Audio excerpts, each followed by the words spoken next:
السلام علیکم ورحمۃ اللہ وبرکاتہ۔ الحمد للہ رب العالمین وبہ نستعین والصلاة والسلام علی اشرف الانبیاء والمرسلین نبینا محمد وعلی آلہ وصحبہ اجمعین وعلی جمیع من تبعہم بإحسان الی یوم الدین، اما بعد۔ معزز محترم ناظرین و سامعین، دینی اور اسلامی بھائیو، آج کے درس میں ہم اللہ رب العالمین کی ایک عظیم نشانی کا تذکرہ کریں گے، اور وہ اونٹ ہے جس کے بارے میں رب العالمین نے سورۃ الغاشیہ میں فرمایا افلا ينظرون الى الابل کیف خلقت۔ کیا لوگوں نے یہ نہیں دیکھا کہ اللہ تعالیٰ نے اونٹ کو کس طرح سے پیدا کیا ہے؟ اونٹ یہ اللہ تعالیٰ کی ایک عظیم مخلوق ہے، اور اس سے متعلق اللہ رب العالمین نے خاص طور سے اہل ایمان کو غور کرنے کا حکم دیا ہے۔ انشاءاللہ ہم آج کے درس میں اونٹ سے متعلق 10 اہم باتیں پیش کریں گے۔ پہلی بات یہ کہ اونٹ اللہ تعالیٰ کی ایک عظیم نشانی ہے۔ اللہ رب العالمین نے فرمایا افلا ينظرون الى الابل کیف خلقت۔ کیا یہ لوگ نہیں دیکھتے ہیں اونٹ کی طرف کہ اللہ تعالیٰ نے اونٹ کو کس طرح سے پیدا کیا، اس کی تخلیق کس طرح سے کی، اس کو کیسے بنایا؟ دوسری بات یہ کہ اللہ تعالیٰ نے بطور مثال جو اونٹ کو پیش کیا ہے قرآن مجید کے اندر، اس کی حکمت کیا ہے؟ بطور مثال اللہ تعالیٰ نے اونٹ کو اس لیے پیش کیا کیونکہ یہ قرآن مجید عربوں میں نازل ہوا، اہل عرب کے درمیان قرآن مجید کا نزول ہوا، اس لیے رب العالمین نے اونٹ کے بارے میں انہیں غور و فکر کرنے کا حکم دیا، کیونکہ اونٹ ان کے سامنے رہتا تھا، ان سے بہت قریب رہتا تھا، اور اونٹ کے ساتھ ان کے بڑے گہرے تعلقات بھی تھے۔ اور اسی طرح سے چونکہ اہل عرب کی زندگی کا انحصار اونٹ پر ہوا کرتا تھا، بہت ساری چیزوں میں وہ اونٹ سے مدد لیتے تھے، اونٹ کا گوشت کھاتے تھے، اونٹ پر سواری کرتے تھے، اسی طرح سے اونٹنی کا دودھ پیا کرتے تھے، وغیرہ وغیرہ۔ تو اونٹ ایک ایسا جانور ہے جو عرب کی بدوی زندگی کے لیے نہایت موزوں ہے۔ اب آئیے وہ 10 اہم باتیں مختصر میں ہم جانتے ہیں۔ پہلی بات یہ کہ اونٹ کے اندر بہت فائدے ہیں اور بہت سارے مقاصد ہیں اس کی تخلیق کے۔ نمبر 1، اونٹ کا گوشت کھایا جاتا ہے، اسی طرح سے اونٹنی کا دودھ لوگ پیتے ہیں، اور وہ اس میں جو ہے اللہ نے بڑی طاقت رکھی ہے۔ اونٹ سواری کے کام آتا ہے، سفر کے کام آتا ہے، اسی طرح سے اونٹ پر اگر بوجھ لاد دیا جائے تو بوجھ کو بھی ادھر سے ادھر وہ منتقل کر سکتا ہے۔ دوسری بات یہ کہ اونٹ یہ بڑا مضبوط اور جفاکش جانور ہے، اس کے اندر بڑی قوت برداشت ہوتی ہے، بھوک برداشت کر سکتا ہے، پیاس برداشت کر سکتا ہے، اور اسی طرح سے کئی دن بغیر پانی کے گزارا کر سکتا ہے۔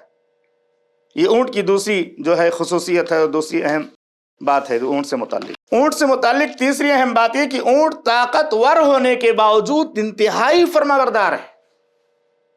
ایک چھوٹے سے بچے کے ہاتھ میں اونٹ کی نکیل دے دی جائے، وہ بچہ جدھر بھی لے جانا چاہے اونٹ بڑی آسانی سے چلا جائے گا۔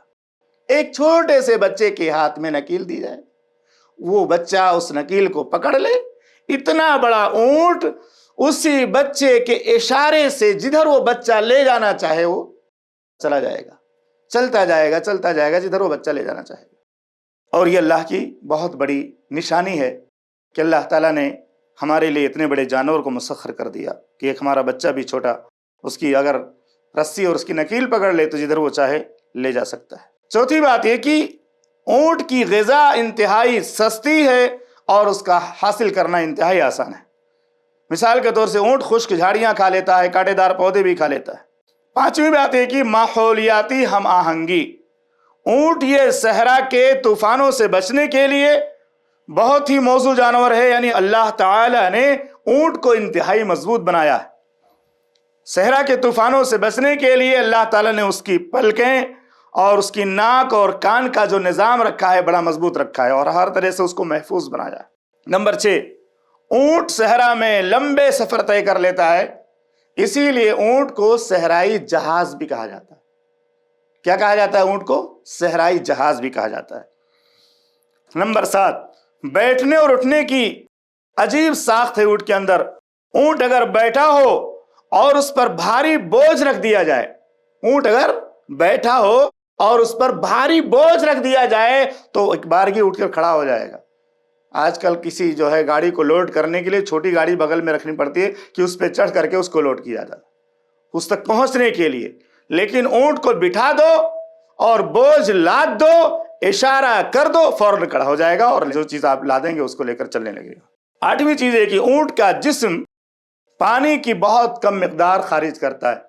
اونٹ پانی کو لیتا ہے اور بہت دنوں تک اس سے فائدہ اٹھاتا ہے۔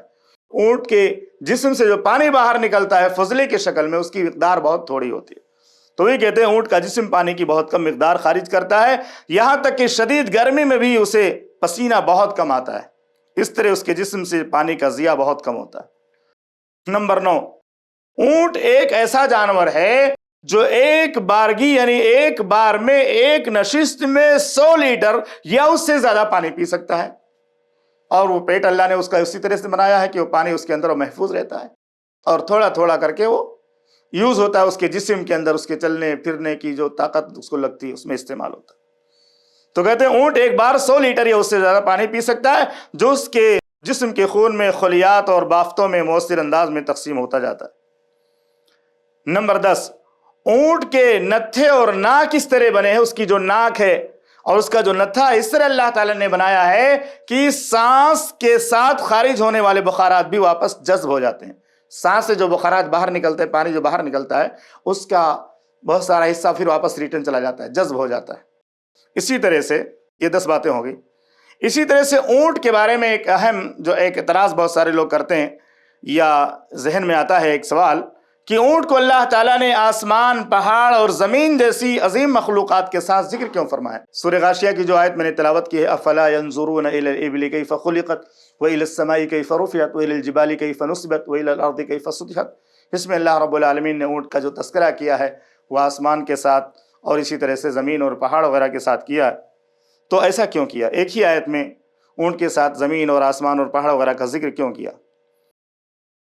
علماء بیان کرتے ہیں مفسرین کہ اس کے بعد آسمان، پہاڑ اور زمین کا ذکر بھی آیا تاکہ انسان کائنات کے نظام میں توازن اور حکمت اور تدبیر کا مشاہدہ کر سکے کہ جس چیز کی جیسی جیسی ضرورت تھی اللہ تعالیٰ نے ویسا پیدا کر دیا، یعنی انسانوں کو جس چیز کی ضرورت تھی اللہ تعالیٰ نے ایسے ان چیزوں کو پیدا کیا۔ تو یہ آسمان اور زمین اور اسی طرح سے پہاڑ اور اونٹ، یہ سب اللہ رب العالمین کی تخلیق کردہ ہے، اللہ تعالیٰ نے انہیں پیدا کیا ہے اور سب کی پیدائش میں کچھ نہ کچھ حکمت ہے۔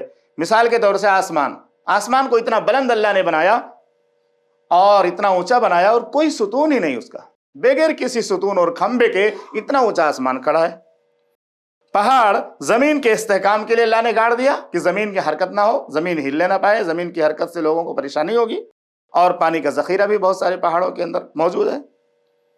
اسی طرح سے زمین مسطح اور قابل رہائش اللہ نے بنائی ہے، اور اس کے اندر اللہ تعالیٰ نے صلاحیت رکھی ہے کہ جیسے آسمان سے بارش کا پانی نازل ہوتا ہے، خاص طور سے بارش کے پانی سے زمین لہلہا اٹھتی ہے اور سبزیاں اور اسی طرح سے تمام نباتات اگ جاتے ہیں۔ اونٹ سے متعلق امام رازی رحمہ اللہ فرماتے ہیں کہ اللہ تعالیٰ نے اونٹ کا ذکر اس لیے کیا کہ یہ حیوان اہل عرب کی زندگی میں سب سے اہم تھا اور ہر سفر میں ان کی نگاہ اس پر پڑتی تھی۔ امام قرطبی رحمہ اللہ فرماتے ہیں اونٹ اللہ کی خلقت کی ایک عظیم نشانی ہے کیونکہ اس میں اللہ کی کئی حکمتیں جمع ہیں۔ نمبر 1، اونٹ بڑا طاقتور ہوتا ہے۔ اونٹ بڑا طاقتور ہوتا ہے۔ اونٹ کے اندر صبر کا مادہ بہت زیادہ پایا جاتا ہے، بھوک اور پیاس کافی وقت تک برداشت کر سکتا ہے۔ اونٹ بڑا نرم طبیعت کا ہوتا ہے، تابع دار ہوتا ہے، اور بھی بہت سارے فائدے ہیں۔ اب آئیے آخر میں اونٹ سے متعلق کچھ غلط فہمیاں ہیں، اس کو بھی ہم دور کر دیتے ہیں۔ بہت سارے لوگ یہ کہتے ہیں کہ اونٹ کے جسم میں ایک بہت بڑی تھیلی ہوتی ہے اور اس میں پانی بھرا ہوتا ہے اور وہ ٹینکر کی طرح ہوتا ہے یا ٹنکی کی طرح ہوتا ہے۔ جب جو صحرا میں جو ہے بدو لوگ تھک جاتے ہیں، ان کو بھوک لگتی ہے، کچھ کھانے کے لیے نہیں ملتا، تو پھر اونٹ کو ذبح کرتے ہیں اور ذبح کر کے اس کا گوشت کھا جاتے ہیں اور اس کا پانی پی جاتے ہیں۔ تو علماء لکھتے ہیں کہ یہ بات سائنسی لحاظ سے درست نہیں ہے کہ اونٹ کے جسم میں الگ سے کوئی ٹنکی یا الگ سے کوئی جو ہے تھیلی پانی ذخیرہ کرنے کے لیے اونٹ کے جسم میں نہیں ہوتی۔ اونٹ کا خون غیر معمولی صلاحیت رکھتا ہے، وہ زیادہ مقدار میں پانی جذب کر لیتا ہے۔ اونٹ کا خون جو ہے اس کے اندر بھی اللہ نے صلاحیت رکھی ہے کہ اس کا خون جو ہے غیر معمولی صلاحیت رکھتا ہے اور وہ زیادہ مقدار میں پانی جذب کر لیتا ہے۔ اسی طرح اونٹ کا جو کوہان ہوتا ہے اس کے کوہان میں بھی پانی نہیں ہوتی۔ اونٹ کے کوہان میں پانی کے بجائے چربی ہوتی ہے، اور وہ چربی